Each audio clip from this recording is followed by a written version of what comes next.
On a recent Thursday, the hallways of a Boulder, Colorado church were lined with people, many of them University of Colorado students.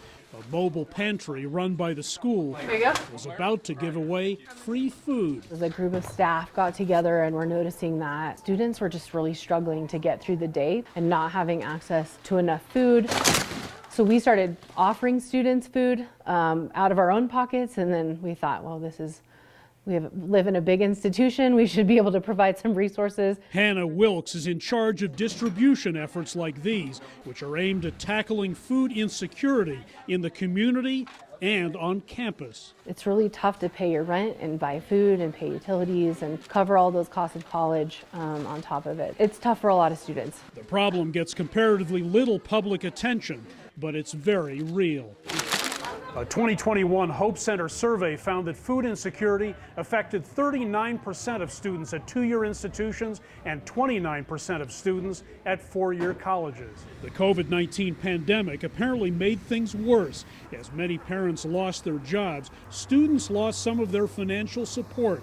Experts say food insecurity directly impacts learning. It's definitely extremely stressful to feel like you want to learn when you also have to pay for rent and pay for food, and then it's you finish college and you also have all this debt racked up. It can be really daunting. The issue has prompted some innovation. At its core, Goodie Bag is a marketplace solution for surplus food. Eddie Connor's Goodie Bag app connects financially strapped students with restaurants like Barchetta that during downtimes offer perishable food at a steep discount rather than let it go to waste. We want to enter that space and say, hey, even if you do have just a couple bucks, you can still get a full meal, quality food, locally produced. And it's a win-win-win model, right? Because restaurants win, they're salvaging revenue on otherwise sunk costs. Students win, they're getting quality food for a more affordable price.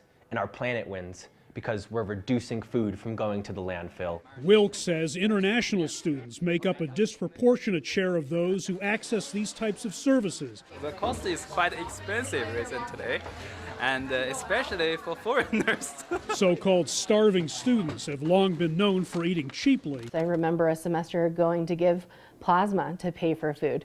Right, and so here's part of my body so that I can actually eat. But that doesn't mean it's acceptable, she says, or that we can't do something about it. Access to fresh and healthy food has to be a part of the conversation. Hendrik, Sybrandy, CGTN, Boulder, Colorado.